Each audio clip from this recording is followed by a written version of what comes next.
अहबाब के सामने हजूर अलैहिस्सलातु वस्सलाम का एक फरमान आलिशान रखना चाहता हूँ कि हज़रत उक़बा बिन आमिर रज़ी अल्लाह तआला अन्हु मेरे आका करीम अलैहिस्सलातु वस्सलाम के एक सहाबी हैं। हज़रत उक़बा बिन आमिर रज़ी अल्लाह तआला अन्हु फरमाते हैं कि मैं एक मरतबा हजूर अलैहिस्सलातु वस्सलाम की खिदमत अक़दस में हाज़िर हुआ और मैंने अर्ज़ की फ़क़ुल्तु मन नजा कि या रसूलुल्लाह सल्लल्लाहु अलैहि वसल्लम कि हम अपने दुनिया और आखिरत की मुसीबतों से, परेशानियों से, दुखों से कैसे निजात हासिल कर सकते हैं। तो आका करीम अलैहिस्सलातु वस्सलाम ने फरमाया अमलिक अलैका लिसानका कि तुम अपनी ज़बान को कंट्रोल में रखो, कि जब भी कुछ बोलो बोलने से पहले सोचो और फिर बोलो। और फिर फरमाया सोच कर फिर बोलने के बाद फिर क्या करोगे, फिर सोचो कि जो मैंने बोला वो कहीं गलत तो नहीं बोल दिया। इसीलिए तो हजूर अलैहिस्सलातु वस्सलाम ने फरमाया था कि आप मुझे दो चीज़ों की ज़मानत दे दो, मैं तुम्हें जन्नत की ज़मानत देता हूँ। फरमाया मैं यस्मनु लिमा बैन लहयैहि, फरमाया दो जबड़ों के दरमियान जो ज़बान है इसकी तुम मुझे गारंटी दे दो, जन्नत की तुम्हें ज़मानत मैं देता हूँ। और फरमाया दो रानों के दरमियान यानी जो शर्मगाह है इसकी तुम मुझे गारंटी दे दो, मैं तुम्हें जन्नत की ज़मानत देता हूँ। आका करीम अलैहिस्सलातु वस्सलाम ने फरमाया कि दुनिया के अंदर जितनी भी दुख मुसीबतें परेशानियां बंदे को आती हैं उनमें से अक्सर वजह उस बंदे की ज़बान होती है। आज हमारे घरों के अंदर जो घरों का माहौल खराब है, लड़ाई झगड़े फितने फसाद हैं, हमारा घर हमें जहन्नम महसूस होता है। इसकी 95% एक ही वजह होती है कि ज़बान का गलत इस्तेमाल। इसलिए तो फरमाया था कि जो खामोश रहा वो निजात पा गया। आज अगर हम अपनी ज़बान का सही इस्तेमाल करें तो हम अपने दुखों से, बीमारियों से, मुसीबतों से छुटकारा हासिल कर सकते हैं। लेकिन आज इसकी वजह क्या है?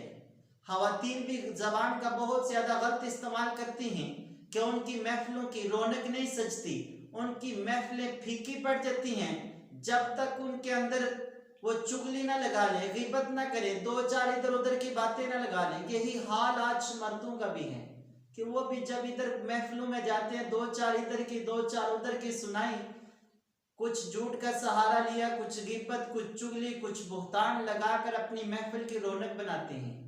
लेकिन इन महफिलों की रौनक तो बनाते हैं, लेकिन अक्सर यही वजह हमारी ज़बान का गलत इस्तेमाल हमें बाद में दुख भी पहुंचता है, तकलीफें भी आती हैं, मुसीबत भी आती है, रंज और गम भी बर्दाश्त करने पड़ते हैं। इसलिए अगर हम ज़बान का सही इस्तेमाल कर लें तो हम दुखों से निजात हासिल कर सकते हैं। और फिर फरमाया कि वल यसा का बैतु का, ज्यादा से ज्यादा वक्त अपना अपने घर के अंदर गुजारो। आज हमारी हालत क्या है कि हम वक्त गुजारने के लिए बाजार का रुख कर लेते हैं। हालांकि हजूर अलैहिस्सलातु वस्सलाम ने फरमाया था कि अल्लाह के नज़दीक सबसे प्यारी जगह मस्जिद है और सबसे बुरी जगह बाजार है। इसलिए कोशिश किया करें अगर कोई वक्त है तो अल्लाह के घर में गुजारें, अल्लाह की याद में गुजारें, और उसके बाद जो बाकी का वक्त मिले वो घर के अंदर गुजारे, अपने घर में वक्त दे, घर वालों को वक्त दे। हजूर अलैहिस्सलातु वस्सलाम के बारे में अम्मा आयशा सिद्दीका से पूछा गया कि अम्मा जान हजूर अलैहिस्सलातु वस्सलाम अगर घर में वक्त देते थे तो घर के अंदर क्या करते थे? तो अम्मा जान फरमाती हैं कि हजूर अलैहिस्सलातु वस्सलाम जब घर में तशरीफ लाते, अगर घर का कोई काम काज करने वाला होता तो वो काम काज कर देते, घर में कभी झाड़ू लगा देते।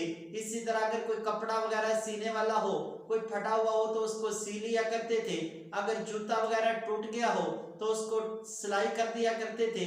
और इसके अलावा घर के जो बाकी काम काज थे वो कोशिश करते वो काम भी किया करते थे। इसी तरह हमको भी अपने घरों के काम काज भी करने चाहिए। और फिर क्या होगा, हमारे घर के अंदर ऐसी बनेगी, घर के माहौल और रौनक ऐसी होगी कि हमें अपना घर जन्नत महसूस होगा, ना कि जहन्नम। आज हम बाहर से आते हैं तो घर के देखते हैं कभी ये दुख कभी ये परेशानी, समझते हमारा घर तो जहन्नम बन चुका है। इसकी असल वजह यह है कि हमारे घर का माहौल ठीक नहीं, हमारा रहन सहन, हमारी ज़बान का इस्तेमाल ठीक नहीं है। और फिर आगे तीसरी फरमाया कि अपने दुखों से निजात हासिल करने के लिए अपने गुनाहों पे अल्लाह से माफ़ी मांगा करो, इस्तग़फ़ार किया करो, तौबा किया करो। और फरमाया आंसू बहाया करो कि ये आंसू का एक कतरा वो कुछ काम कर सकता है जो समंदरों का पानी भी नहीं कर सकता। कि आंसू का कतरा वो चीज धो सकता है जो समंदरों का पानी नहीं धो सकता।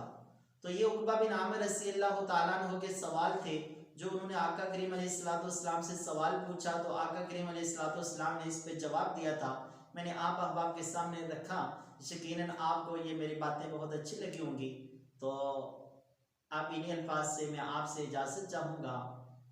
हयात बाकी मुलाकात बाकी, हयात बाकी मुलाकात बाकी, हयात ख़त्म मुलाकात ख़त्म।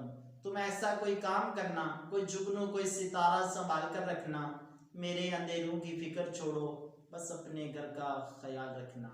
अस्सलाम वालेकुम।